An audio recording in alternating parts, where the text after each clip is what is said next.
Full News Headquarters.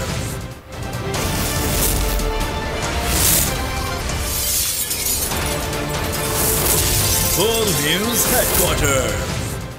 अस्सलाम वालेकुम। बोल न्यूज़ हेडक्वार्टर्स के साथ मैं हूं अफशीन कुरैशी। मैं हूं आपके साथ रमशा साजिद। हेडलाइंस आपने जानी, टॉप स्टोरीज में आज आप जान सकेंगे।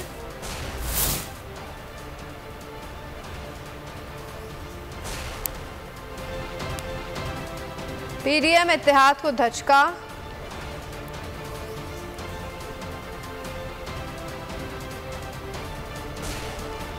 लाहौर पुलिस चीफ तब्दील,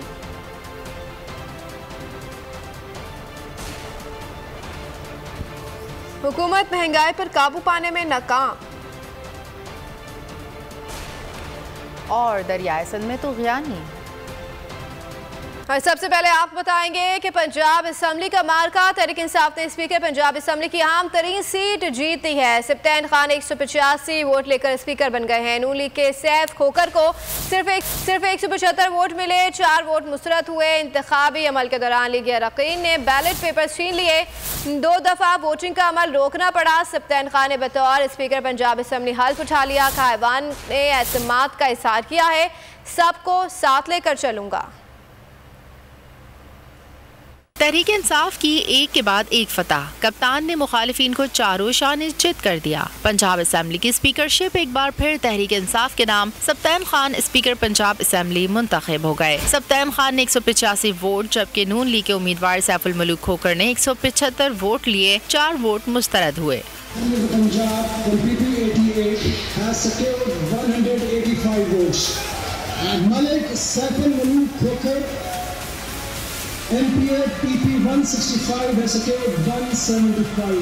वोटिंग के दौरान लीगी अरकान आपस से बाहर हो गए। शिकस्त देकर नून लीग का पंजाब में असम्बली में हंगामा, लीगी रहनुमाओं ने प्रिजाइडिंग ऑफिसर वसीम खान पर हमला कर दिया। सैफुल मलूक खोकर ने पोलिंग बूथ से बुक उठाकर हवा में उछाली और 4 पेपर साथ ले गए। हंगामा देखकर पैनल ऑफ चेयरमैन ने वोटिंग 5 मिनट के लिए रोक दी, जो दोबारा शुरू हो गई। राना मशहूद और रुखसाना कौसर ने वोट कास्ट करते हुए वोट की तस्वीर बना ली। दोस्त मुजारी को एंट्री महंगी पड़ गई, लोटा लोटा के नारे लगे। अली हैदर गिलानी हारने के बाद बैलेट बॉक्स छांटने लगे। उधर सप्तान खान ने बतौर स्पीकर पंजाब असम्बली हल्फ उठा लिया। हल्फ panel of chairman Waseem Khan Baduzai ने लिया। स्पीकर पंजाब असम्बली ने कहा, ऐवान ने मुझ पर एतमाद का इजहार किया, सबको साथ लेकर चलूंगा। सप्तान खान के स्पीकर मुंतखब होने पर वजीर आला पंजाब समेत दीगर अरकान असम्बली ने उन्हें मुबारकबाद पेश की। पीटीआई इत्तेहाद की एक और कामयाबी, डेप्यूटी स्पीकर दोस्त मजारी के खिलाफ तहरीक अदम एतमाद कामयाब।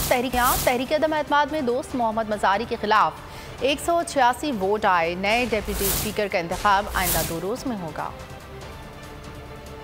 एक ही दिन में पीटीआई की 2 फतूहात। पंजाब में पीडीएम इत्तेहाद को एक के बाद एक बड़ा धचका। पीपी 297 से मुंतखब होने वाले दोस्त मजारी अब डिप्टी स्पीकर नहीं रहे। दोस्त मजारी के खिलाफ तहरीक अदम एतमाद कामयाब हो गई। उनके खिलाफ तहरीक अदम एतमाद के हक में 186 वोट डाले गए। डिप्टी स्पीकर के इंतखाब में कोई वोट मुस्तरद नहीं हुआ। नए डिप्टी स्पीकर के इंतखाब के लिए पोलिंग 31 जुलाई बरोज इतवार दिन 1 बजे होगी। डिप्टी स्पीकर के इंतखाब के लिए 30 जुलाई शाम 5 बजे तक सेक्रेटरी असेंबली के ऑफिस में कागजात जमा करवाए जा सकेंगे। नए डिप्टी स्पीकर का इंतखाब भी सीक्रेट बैलेट से होगा।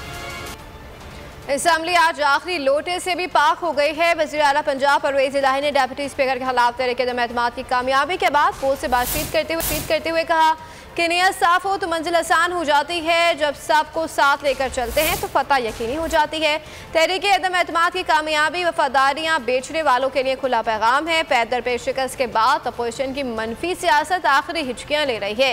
अपोजिशन को इस तरह के सरप्राइज आइंदा भी मिलते रहेंगे। एक बार फिर साबित हो गया कि अब सिर्फ इमरान खान का बयानिया ही चलेगा।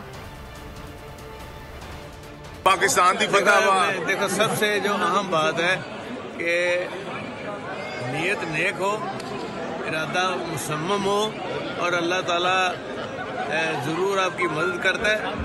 और सबसे अमल दखल है कि आपने जब सबको साथ लेके चलते हैं ना तो फिर इंशाल्लाह फतह यकीनी हो जाती है। चोरी परवेज लाई और आज आखिरी लोटा भी पाक असम्बली से पाक हो गया। माशाल्लाह जी, बहुत शुक्रिया। दोस्त मजारी के खिलाफ तहरीक अदम एतमाद पर तहरीक इंसाफ का रद्द अमल। इमरान इस्माइल ने पंजाब असम्बली में पीटीआई की जीत पर ट्वीट दाखा। लिखा, आइन शिकन डिप्टी स्पीकर दोस्त मोहम्मद मज़ारी भी फारिग, शान से लोटे बनकर भागे थे, शिकस्त खाकर घर लौट रहे हैं। इन सब का असम्बलियों में अब आखिरी दौर ही साबित होगा। फवाद चौधरी बोले, दोस्त मोहम्मद मज़ारी के खिलाफ तहरीक अदम एतमाद बहुत बड़ी कामयाबी है। डिप्टी स्पीकर का इलेक्शन बहुत टेक्निकल था। शहबाज गिल ने कहा कि कहानी जहाँ से शुरू हुई थी वहीं वापस आ गई। तमाम मसाइल का हल मुल्क में फौरी इलेक्शन है। फ़रूख हबीब का कहना था कि हमारी जदोजहद फाइनल राउंड में आ चुकी, वफाक में भी इनके गिर्द घेरा तंग हो रहा है। आपको मालूम है कि 186 मेंबरान में से अगर एक वोट रिजेक्ट भी हो जाता तो फिर वो वोट को नो कॉन्फिडेंस जो है वो डिफीट हो जाती। लेकिन मैं समझता हूँ कि इसकी बड़ा तैयारी की गई। पहले पूरी मॉक यहाँ पे उन्होंने पहले की तैयारी की, MPs को एग्जैक्टली बताया गया कि कैसे वोट डालना है, क्या करना है। पिछली कभी में भी हमारा जो है 4 वोट लाया हुए है ये स्पीकर के इलेक्शन में। अदरवाइज जो है वो सुल्तान साहब ने असल में 189 वोट जो है वो हासिल किए थे, लेकिन वो फिर 185 के आगे के भी 4 वोट रिजेक्ट हो गए थे। यहाँ पे भी असल मसला यही था कि हमारे जो सियासी अरकान है उनमें से अगर एक वोट भी रिजेक्ट भी हो जाता तो ये वोट जो नो कॉन्फिडेंस जो है वो डिफीट हो जानी थी। लेकिन बहरहाल मैं बड़ी मुबारकबाद देना चाहता हूँ तहरीक इंसाफ के कारकुनान को। ये थोड़ा तारीखी दिन है। एक लोटा जो है वो अपने एग्जाम को पहुंचा। कहानी जहाँ से शुरू हुई थी ये वहीं पर आ गई। कहानी शुरू हुई थी ज़मीर बेचने की, और ये जो लोटा दोस्त मज़ारी थे इन्होंने सबसे पहले अपना ज़मीर बेचा था और इन्होंने अपनी जो वफादारी थी वो बेच के और ये दूसरी तरफ जा खड़े हुए थे। अब ये इलेक्शन में जाने से इसलिए डरते हैं कि इन्होंने अपना हशर देख लिया 20 हल्कों में। इलेक्शन में ये जाएंगे नहीं, और अगर ये इलेक्शन में नहीं जाएंगे तो अवाम इनका हशर बुरा करेंगे। अब सोचना इन्होंने है कि इन्होंने पहले प्याज खाने, दोनों चीजें पढ़ने हैं, 100 प्याज भी खाने पड़ने और 100 जूते भी। अब फैसला इनका कि पहले 100 प्याज खाने या पहले 100 जूते। देखें, बहुत बड़ी कामयाबी है, और ये डिप्टी स्पीकर पीटीआई के अरकान के वोटों पर ही डिप्टी स्पीकर बना था, लेकिन इसने गद्दारी की है अपने वोटर्स के साथ, और जो पार्टी के साथ लॉयल्टी थी उस लॉयल्टी को भी इसने ख़त्म किया। और ना सिर्फ लॉयल्टी को ख़त्म किया बल्कि गैर आईनी गैर कानूनी रूलिंग थी, चंद टकों की खातिर जो है वो अपना ज़मीर बेच दिया और अपना जो डिप्टी स्पीकर का मनसब था उस मनसब की भी तौहीन की। आज अरकान ने अदम एतमाद इसके खिलाफ ला के कामयाब करके डिप्टी स्पीकर की टाएं पेश कर दी है और ये लोटा फारिग हो गया। खबरों में आगे देखिए, हम्टी डम्टी है कौन?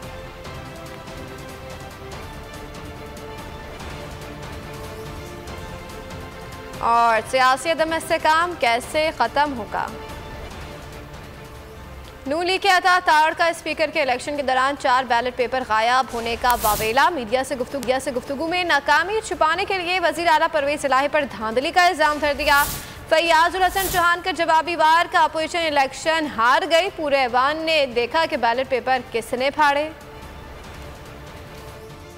इलेक्शन बड़ा पुरअमन जा रहा था। हमारे एक रुकन ने ये बात उठाई कि वो जब वोट डालने गए तो जो पीटीआई के अरकान और काफ लीग के अरकान को बैलेट पेपर जारी किए जा रहे थे, उस बूथ से उन्होंने बैलेट पेपर जारी करवाया। तो देखा कि बैलेट पेपर के ऊपर भी नंबर दर्ज और काउंटर फॉइल पे भी नंबर दर्ज। तो ये इलेक्शन आईनी तौर पे गलदम है। उनके मेंबरान को कुकड़ी माफिया का सरगना बैठ के अपने दफ्तर से उस चैम्बर से बैठ के इंस्ट्रक्शन दे रहा था, लेकिन हमारे में से किसी मेंबर ने, और जो आपका सार्जेंट ऑफ लॉ आपका पूरी फोर्स है, उनमें से किसी ने एक उंगली तक भी इनके मेंबर को नहीं लगाई। सुप्रीम कोर्ट की रूलिंग्स, हाई कोर्ट की रूलिंग्स और आईने पाकिस्तान के तहत खुफिया राय शुमारी के तहत होने वाले इलेक्शन में वोटर की शनाख्त के लिए लगाए गए सीरियल नंबर जो बैलेट पेपर पर और काउंटर फॉइल पर मौजूद हैं, ये गैर आईनी फेल है, धांधली का एक मंसूबा है। बैलेट पेपर की कॉपी किसने छीनी, किसने उछाल के जो है वो अपने कैंप की तरफ और अपनी गैदरिंग की तरफ और अपने बेंचों की तरफ फेंकी? किस फिर मेंबर खातून ने नून लीग की किस अंदाज से जो है उस कॉपी को काबू करके छुपाया? अब इस माहौल में इलेक्शन किस तरह मुमकिन है? ये कानूनी और आईनी तौर पे इलेक्शन चल नहीं सकेगा।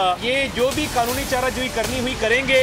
छोटू तारड़ ग्रेड 16 के मुलाजम जिसने पिछले 5 साल टर्नओवर में अपने दादा अबू की, अल्लाह पाक उन्हें जन्नतुल फिरदौस में जगह दे, लेकिन जो उनकी आला और अरफा करप्शन, बदयांती, रिश्वत, ब्राइबरी, खरीदो फरोख्त, जजों की खरीदो फरोख्त की जो कुर्बानियाँ थी, जो सलाहियतें थी, उसके रिवार्ड में जो ग्रेड 16 इसको शहबाज शरीफ ने अपने असेंबली सेक्रेटरिएट में दिए रखा और उसके बाद अब पिछले 3.5 साल से अपना जाती मुलाजिम और पकड़ बना के रखा। आज रात अगर कोर्टों को खोलने की सदा करनी पड़ी तो अगर उनके लिए कोर्ट खुल सकती है तो हमारे साथ ज्यादती हुई हमारे लिए भी कोर्ट खुल सकती है। वाज़ेह शिकस्त इनको नजर आ रही है। इंशाअल्लाह सब्तान खान साहब भारी अक्सरियत से आज का इलेक्शन जीतेंगे। पंजाब में तहरीक इंसाफ हुकूमत के अहम फैसले। 25 मई को PTI लॉन्ग मार्च के दौरान शुरा पर तशद्दुद और मुकदमात का मामला।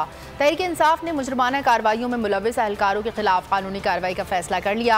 लॉन्ग मार्च के शुरा के खिलाफ कायम किए गए तमाम मुकदमात वापस लेने की पंजाब हुकूमत से दरख्वास्त। गुलाम महमूद डोगर को CCPO लाहौर तैनात कर दिया गया। राय मंजूरी DG एंटी करप्शन पंजाब तैनात कर दिए गए। पंजाब काबीना से मुताल्लिक अहम वजारतों पर भी मुशावरत का सिलसिला जारी है। पंजाब में वज़ीर आला के बाद काबीना की तश्कील का मरहला। PTI और काफ लीग ने वज़रा की लिस्ट तैयार कर ली है। वज़ीर आला पंजाब चौधरी परवेज़ इलाही ने काबीना की तश्कील पर गौर शुरू कर दिया। फवाद चौधरी को वज़ारत इत्तलात में मिलने का इम्कान है। वज़ीर दाखिला के लिए उमर सरफराज चीमा के नाम पर गौर किया जा रहा है। राजा बशारत को वज़ारत कानून का कलमदान मिल सकता है। हाशिम जवाब बख्त को खजाने की चाबी मिलने का इम्कान है। हतमी फैसला चेयरमैन तहरीक इंसाफ के साथ मुशावरत के बाद किया जाएगा। पंजाब में इक़्तिदार की तब्दीली और इंतखाबी दंगल के बाद इन दोनों हमटी डमटी की बड़ी धूम है। लेकिन ये हमटी डमटी है कौन? लोग इसके बारे में क्या बात कर रहे हैं? अवाम क्या कह रहे हैं? कौन है हमटी डमटी? आपको भी सुनवाते हैं। हमजा शहबाज, क्योंकि उसके लिए भी किंग और क्वीन ने बहुत कोशिश की थी उसे लाने के लिए, but Humpty Dumpty had a great fall. जैसी हम्टी डम्टी तो आपको ही पता है, मुझे भी पता है, लेकिन कहते हैं ना Humpty Dumpty sat on a wall, Humpty Dumpty had a great. तो उनके पापा ने बहुत कोशिश की लेकिन Humpty Dumpty had a great. Hamza Shahbaz of course. Hamza Shahbaz को किंग और क्वीन ने लाने की बहुत कोशिश कर ली है, but as usual Humpty Dumpty had a great fall. Hamza Shahbaz is political Humpty Dumpty. इसके लिए भी जो है इसके अब्बू जान ने भरपूर कोशिश की कि किसी ना किसी तरीके से नाजायज़ हल्फ उठवा के नाजायज़ तरीके इस्तेमाल करते हुए कब्जा कर लिया जाए पंजाब की गवर्नमेंट पे, और ये जो हम्टी डम्टी है ये फिर दोबारा से फॉल कर गया। सियासी हम्टी डम्टी जो है ना हमजा शहबाज है। oh, no. उनके वालिदैन ने भी कोशिश की कि इसको हम बादशाह बना दें, मगर वो बार बार ही गिरता रहा। क्वीन और किंग ने बहुत ज़्यादा कोशिश कर ली उनको लाने के लिए, लेकिन as you know Humpty Dumpty had a great. सियासी हम्टी डम्टी तो हमजा है। oh, no. क्योंकि उनके जो बड़े में हैं वो भी हम्टी डम्टी थे। इन्होंने बड़ी कोशिश की है सियासत में आने की, लेकिन ये फिर भी गिर जाते। मनी लॉन्ड्रिंग केस में वज़ीर आज़म शहबाज शरीफ और हमजा शहबाज की एहतसाब अदालत तलबी। वज़ीर आज़म शहबाज शरीफ और हमजा शहबाज आज लाहौर की एहतसाब अदालत में पेश होंगे। शहबाज शरीफ और हमजा शहबाज अदालत में अपनी हाजिरी लगाएंगे। एहतसाब अदालत के बाद सिक्योरिटी के साथ इंतजाम किए गए हैं। FIA की जानिब से मनी लॉन्ड्रिंग का मुकदमा दर्ज किया गया था। मुल्क तब ठीक होगा जब सियासी अदम इस्तेहकाम ख़त्म होगा। पाकिस्तान में शफाफ इंतखाबात होंगे तो रिजीम चेंज रिवर्स होगा। मरियम कहती हैं लूली लंगड़ी हुकूमत है तो इलेक्शन करा दें। इन्हें पता है पाकिस्तान तब्दील हो चुका है। हुकूमत इत्तेहाद की PTI फंडिंग केस में दबाव डालने की कोशिशें। शाहिद खान अब्बास से इलेक्शन कमीशन पहुंच गए। चीफ इलेक्शन कमिश्नर से मुलाकात। फॉरेन फंडिंग केस का फैसला सुनाने का मुतालबा कर दिया। कहा इमरान खान चाहते हैं कि रिपोर्ट शाया ना हो। इलेक्शन कमीशन ने यकीन दिलाया कि फैसला अवाम के सामने लाएंगे। आज PDM और पीपल्स पार्टी का मुश्तरका वफ़द जो है उसने इलेक्शन कमीशन से मुलाकात की। इस मुलाकात में चीफ इलेक्शन कमिश्नर भी थे और चारों इलेक्शन कमिश्नर भी थे, यानी पूरे इलेक्शन कमीशन से मुलाकात की कि 8 साल से फॉरेन फंडिंग केस जो है PTI का वो इलेक्शन कमीशन में ज़ेर समात है। हर हरबा इस्तेमाल किया PTI ने और इमरान खान ने कि ये मामला इलेक्शन कमीशन में ना चल सके। माजी में इस पर काम में मुख्तलिफ रुकावटें आई हैं। हम हमारी जिम्मेदारी अपनी समझते हैं और हम ये फैसला करके अवाम के सामने रख देंगे। ये हमारी आईनी जिम्मेदारी है। मैं गुजारिश करता हूँ वज़ीर आज़म पाकिस्तान से, मियाँ शहबाज शरीफ साहब, फौरी तौर पर इन तमाम चीज़ों को मिलाकर एक हाई लेवल JIT बनाई जाए। JIT इंक्वायरी करे और जल्द अज जल्द उसको टाइम फ्रेम दिया जाए कि वो JIT फौरी तौर पर अपनी रिपोर्ट पेश करे। सिंध असम्बली में फॉरेन फंडिंग केस का फैसला फौरी तौर पर सुनाने की करारदाद मुतफ़िका तौर पर मंजूर। ओपोजिशन लीडर का माइक बंद करने पर पीटीआई अरकान सरापा एहतजाज। स्पीकर रोस्ट्रम का घेराव कर लिया, नारेबाजी करते ऐवान से वॉकआउट कर गए। सब्सक्राइब करें और बेल दबाएं ताकि कोई खबर रह न जाए।